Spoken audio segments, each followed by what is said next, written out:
Hi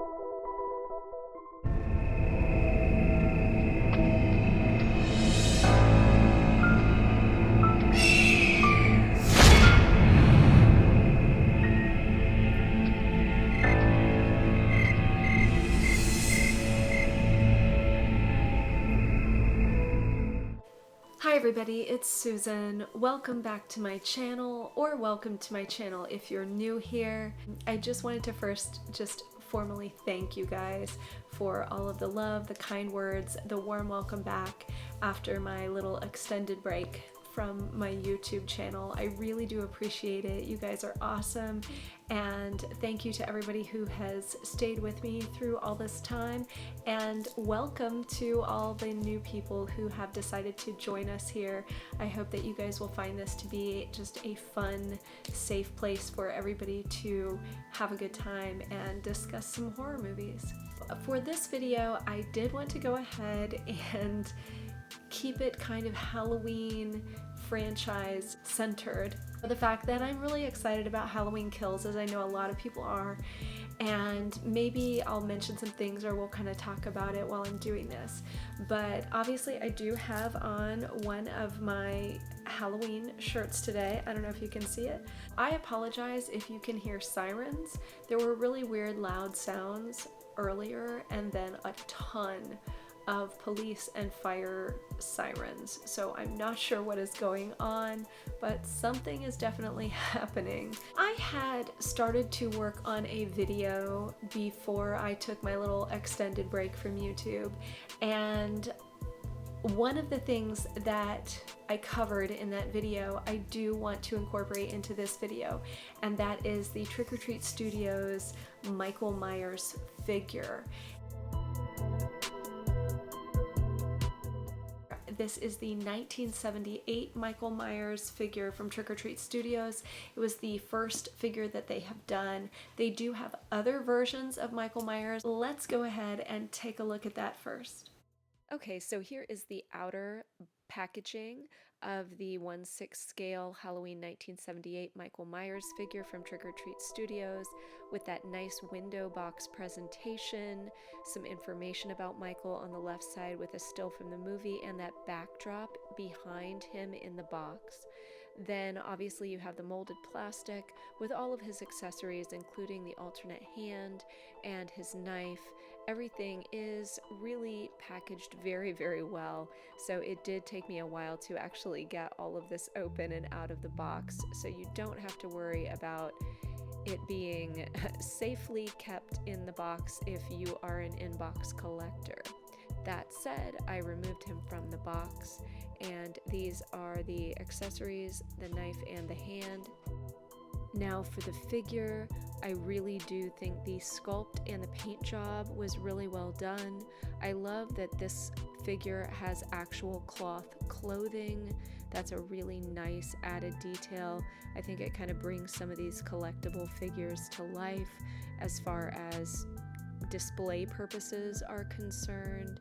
And this does have a fully functioning zipper on the front, and really nice detail in the clothing and the shoes as well that you'll see here in a moment. As far as the 1/6 scale, I do think this is a really nice scale for Michael Myers figures. I think they can get the detail a little bit better than some of the other figures. So here you can see the detail in the hair a little bit closer. I do want to say that unfortunately my camera was having problems adjusting with the light being reflected back, so some of the discoloration and inconsistency in color that you will see is strictly the fault of the camera and not the figure. It does look appropriate in color in person, and it looks fantastic.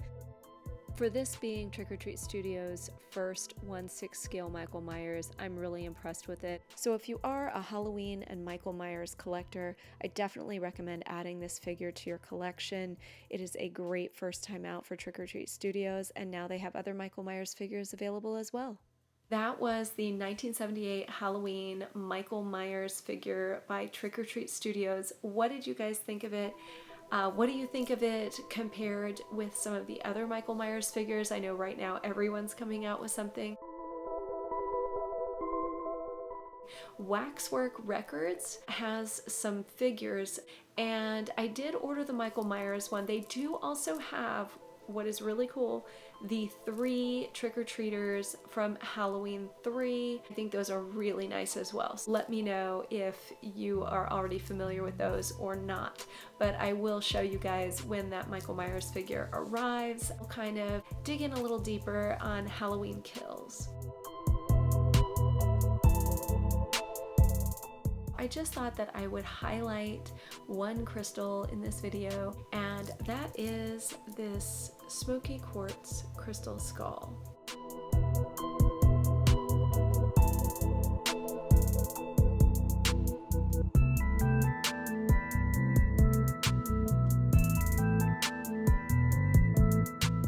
Got this from Rock and Roll Crystal Company.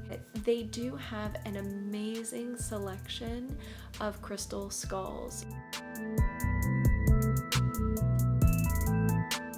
In talking about Halloween Kills, I wanted to go ahead and take a deeper look at the Halloween Kills trailer. I'm going to go ahead and break this down for you, show you some video, and we will talk about different specific points in that trailer. Now, I'm sure that there will also be another trailer that will be released that we can take a look at as well, but they were pretty generous with giving us a lot of information if we want to look at it. A lot of people are kind of at war right now about this trailer as to whether it shows too much, not enough. You know, I am somewhere in the middle. I want to see it, but I also don't want to see it. I want to be surprised, but I also want to know. So I see both sides of this argument on this, and I just think that whatever works for each person is fine.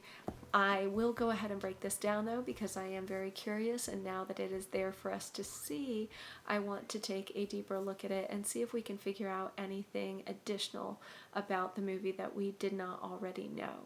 And now let's go ahead and take a look at that trailer.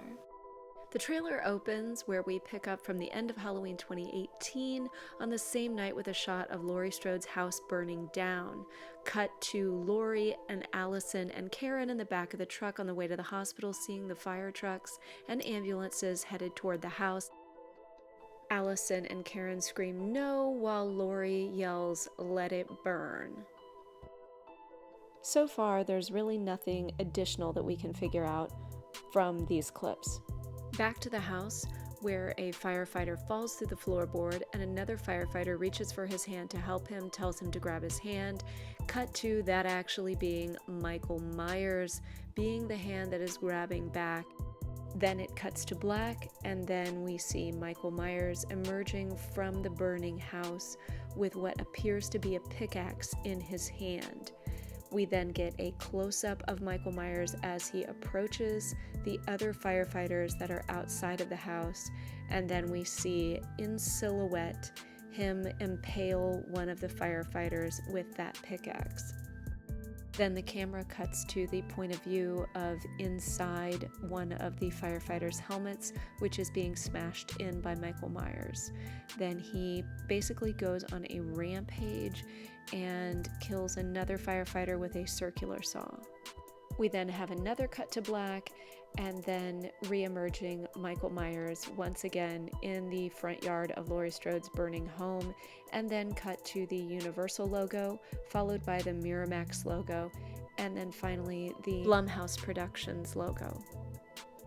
Now we see hands covered in blood in a sink, and this is where we can start to pick up some clues. I did notice there is a wedding ring on the left hand, which makes me think that these might be Karen's hands, because obviously Laurie is not married and neither is Allison. We then see Allison kissing Laurie on the head in the hospital and hearing her say, "My grandmother was right," followed by then cut to her saying the boogeyman is real, and then we cut to Laurie in the hospital bed saying it's over. Now, as of this recording, I have not watched anyone else's trailer breakdowns or thoughts on the trailer specifically, but I do feel that some of these clips are put in different orders, shall we say, to kind of confuse you as to the state of what's going on. I almost feel that they want us to think that Lori is dead, but if we zoom in on the monitor, and this is not a good shot, but there is another, you can tell that she is in fact still alive. Because the next shot we get is Allison standing outside of what is clearly the morgue, but if you look at the legs, both of them appear, I could be wrong, appear to be male. We then hear Allison say he can't hurt anyone ever again. Now, if we were to take this literally, then maybe she's supposed to be looking at Michael's legs. I don't believe that's the case, but we'll see. Then we cut to this shot. Technically, I believe this is supposed to be Officer Hawkins. Now, could it be Sartain because he was wearing one of their jackets when Michael killed him? Possibly. Could it possibly be Sheriff Brackett? I don't know, but there was definitely a purpose that they put that shot in this trailer. What do you guys think? Comment down below and let me know. Am I reading too much into this? Am I trying to make it more than what it is? Anyway, moving on. Then we have Sheriff Barker with a look of terror on his face while the sheriff's deputies are combing the area where Michael massacred the firefighters and the house is still burning. Now this next scene, unfortunately, it's so dark that I cannot tell who this is. But if you guys know, please comment down below and let me know. I will try to do some research and add that in after the fact if I can find it. Then we cut to a shot of Oscar still impaled and hanging from the fence. Next we see Sheriff Barker saying "no one told you" to Karen, and her response is "told me what?" while we also hear a flatline sound. That is followed by us seeing a guy walk over to a window and then Michael reaching through the window and smashing his head against the wall as a woman is screaming. And the woman screaming is Sandra, the cemetery caretaker, played by Diva Tyler. And then cut back to Michael finishing this guy, or so we assume, by smashing his head repeatedly against the wall. Cut to Sheriff Barker saying Michael Myers is alive, presumably to Karen in the previous scene from the hospital. Then we are taken back to Michael, where he pulls down a fluorescent light, proceeds to break it, and impale the neck of Sandra, the caretaker. And from this trailer so far, we can tell that this is a much more brutal Michael Myers with a lot more, hopefully practical effects. And now he raises a knife and, of course, finishes the man, presumably, who he smashed his head in earlier. And here we have a really nice transition as the knife goes into the man. We cut to Lori stabbing a syringe into her leg. Now, one could assume this is either pain meds, epinephrine, or some type of other adrenaline to keep her going, because even though this movie negates Halloween 2, we know that it is really giving big time Halloween 2 vibes. And what did we learn in Halloween 2? Lori did not want to be sedated. She did not want to be impaired where she could not defend herself against Michael Myers. So in this film, I believe they're going to make sure that Lori is fully prepared and able to defend herself against Michael. We then hear Karen say, "Stop, you had a knife in your stomach," followed by, to which Lori responds, "You and Allison should not have to keep running." So with this line, I feel that Lori is now saying, "I'm taking over," and once again, it will be Lori, now this time, stalking Michael Myers. So this next shot happens so quickly that it was hard for me to get a screenshot of it, but she literally reaches in her bag and whips out what looks like a samurai sword. I mean, Lori is not playing this time. That straight up smacks of decapitation possibilities for Michael Myers with Lori, from what I can tell, which throws back to H2O. Everyone loved that ending, including Jamie Lee Curtis, supposedly.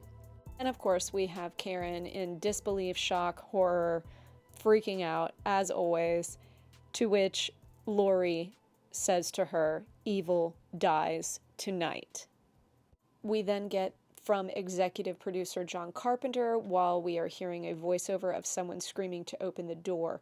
Now, this is very curious to me because normally this is where we see directed by, but we're seeing from executive producer John Carpenter. And then we see the hand trying to open the door, and then something falling out of the car, and then we see that it is in fact someone's body. Now, if we look closely at what she is wearing, If you remember in Halloween 2018, Julian, the little boy, a lot of people thought that the nurse and the doctor couple that were going to the Halloween party were his parents. Apparently they are not his parents, but I do believe that is her, as that is consistent with the nurse costume, and it looks to be the same costume. Then we cut to Michael getting out of the car, followed by Allison saying she's not going to sit and watch another person die tonight. Then we see everyone searching. We get a close-up shot of Allison clearly searching and finding something with her flashlight. And then we see bodies on the children's playground, whatever you call that thing, merry-go-round, with the Silver Shamrock Novelties masks on, which is once again a shout out to Halloween 3, as we saw the shout out to Halloween 3 in Halloween 2018 as well. Now here's the thing that I find interesting. If we look at what this body is wearing and we zoom in on the boots, it almost looks like this person is dressed like Michael Myers. So I do believe, especially if we look at the shot here, you can see the seams on the jumpsuit are the same. Do I believe that he's dead in this scene? No. Are these also possibly other dead bodies? Absolutely. And from what I've heard, people are saying who these people are online. I choose not to look up that information. I don't want it to be spoiled. Then we've got Cameron, Lonnie, and Allison in the car, and Lonnie can be heard saying, if you track Michael's victims, it's a straight line back to Michael Myers' childhood home. And for those of you who don't remember Lonnie from the original Halloween 1978, Allison's dad referenced him as well in Halloween 2018, stating that they knew each other in school. So this next shot is giving away a major kill in the franchise with the witch mask from Halloween 3, and you can tell by the clothing who this character is. I'm not going to say it, but if you want to look closer at this video, you will be able to tell who that is. I am surprised that they're giving away so many kills. I know that Michael is supposed to make more kills than he has ever done before, but still, especially for OG characters, it would be nice to leave it a surprise. Now we cut back to the Halloween theme with Michael stalking through the wooded area, then Laurie smacking the glass, presumably to the hospital window, and then following that up with being in Laurie's hospital room, where we see a now grown Tommy Doyle. You will remember him from Halloween 1978. He was the child that Laurie Strode was babysitting, as well as Karen, and Tommy then says, "What do we do?" And Laurie responds with, "We fight." It should be noted that Tommy Doyle is now being played by Anthony Michael Hall, and this is the first time we're seeing him in this trailer so far. Then we cut back to Allison, now armed with a shotgun, as well as Cameron, Lonnie, and Tommy Doyle, all ready to fight Michael. Now we see Allison saying, "Let's hunt him down," and you can see that she is as passionate about vanquishing Michael as Laurie is at this point. Cut to Michael Myers, so clearly we're about to see some sort of showdown, and then we cut again back to the actual Halloween logo. Then as we see Michael walking through the woods, we hear Laurie Strode in voiceover saying, "Michael Myers is flesh and blood." We then cut to a huge crowd, and they are clearly angry and screaming. Then we pick back up with Laurie's voiceover saying, "But a man couldn't have survived that fire." So now we are calling back to the fact that in the original Halloween 1978, Dr. Loomis was referring to Michael Myers as pure evil. So then we see Michael emerging from the gun storage area of Laurie's basement, coming out of the fire, and then proceeding to kill one of the firefighters. We get a tight shot of that firefighter's face and the scream. Now in this next scene, we see Michael chasing someone through the woods. I believe that that person is Lindsay Wallace, played by Kyle Richards, who was in the original Halloween 1978 as well. Next, we have another returning character, which is Nurse Marion Chambers, who worked closely with Dr. Loomis from the original Halloween 1978, and we see her get the exact same scare from Michael as we did in 1978. Then back to Laurie, who says, the more he kills, the more he transcends, which is calling out to the fact that this will be such a high kill count for Michael in this film. And then we are back to Nurse Marion as Michael reaches in after smashing the window and grabbing her and pulling her out through the window. And also, Nurse Marion Chambers, played by Nancy Stevens, also made an appearance in Halloween H2O, but since that is no longer canon, that death does not count. Now we cut to Lindsay screaming, "Run, go now," presumably maybe to Allison. And then we see her running, and then cut back to Lindsay, and Michael has her by the throat, doing that chokehold up against the wall that he is kind of famous for in that Darth Vader-esque way. We then hear a voiceover of Lindsay saying he's the essence of evil, cut to a profile shot of Michael Myers, and then the Jamie Lee Curtis graphic. Then we cut to Jamie Lee Curtis emerging from the hospital, ready to fight Michael.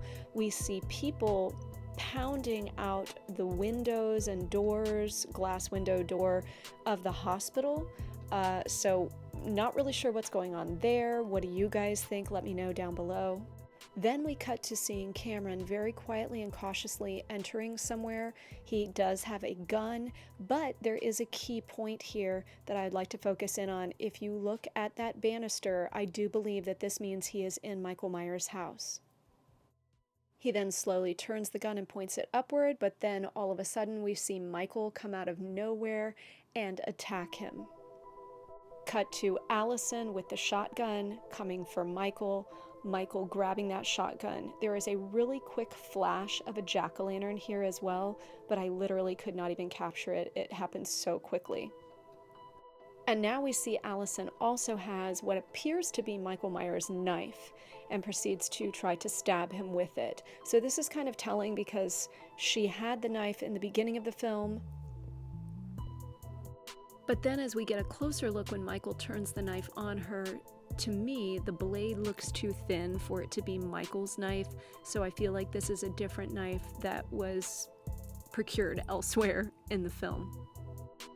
Then, as Michael seems to be having more of a hold on Allison, she just looks at him and screams, "Do it." Then we cut to Allison's face, but we hear a voiceover saying, "Do you want your mask?" Then we see Karen holding the mask up. Then we see everyone driving up, standing in the headlights, and they're all armed with weapons, one of which, if you look closely, is a hockey stick. I feel like this is a shout out to Halloween H2O. What do you guys think? Then we hear Karen say, "Come and get it," and clearly yelling at Michael while she's holding up his mask. Then we see a flash of Tommy with a baseball bat, and then we cut to Laurie Strode saying, "I'm coming for you, Michael." And she is carrying now what I believe is Michael's knife. And that shot closes the trailer. Then we have the Halloween Kills graphic followed by the credit graphics. So that is the full trailer. As far as my personal theory for how this movie is going to go down, I feel that with the new information coming out that I have learned just since filming my trailer reaction video, which if you have not seen that, I will link that up here for you, is that it is going to be literally Michael Myers killing anyone and everyone who crosses his path, and that they are sheer going for some high kill count numbers in this film and possibly gore or shock value as well. I just really hope that the actual content, the plot points, and the character development don't suffer because of that. And then as far as the film itself and how it will end, I kind of believe that if Michael kills one or more of the Strode women, more than likely it will be Karen, as much as I love Judy Greer and her acting, I do feel that she is that hinge pin between Laurie Strode and Allison, and I feel that they were establishing that connection between Allison and Laurie in Halloween 2018, and that will probably be the power duo that makes it through to Halloween Ends, and then kind of a passing of the torch situation possibly. I don't know. I really don't know what to expect, and I like the fact that I can't really figure out exactly what they're going to do. Other people have told me that I'm probably going to be disappointed, but I have not asked why, and I kind of don't want to know because I just want to see what happens and how it plays out. I could be wrong. We'll see. Comment down below and let me know what your theories are on what Strode women will prevail or survive, as it were, in Halloween Kills. I just feel that for Halloween Ends, I feel like Laurie Strode and Michael Myers are like the ultimate good and evil battle, so I feel like Laurie Strode will be in Halloween Ends. That's just my theory. I don't know. We'll see. Those were my additional thoughts on the Halloween Kills trailer. Go ahead and comment down below and let me know what yours are. And thank you so much for watching. And for my new subscribers, thank you for being here. I really do appreciate it. I want this to be a great place where people can come and relax and kind of decompress, get rid of some stress, and talk about some fun horror movies. So please give this video a like if you want me to keep doing videos on the Halloween franchise. Please subscribe if you haven't already, and to my longtime subscribers, thank you so much for staying around, and I will see you guys on the next one, and stay spooktacular.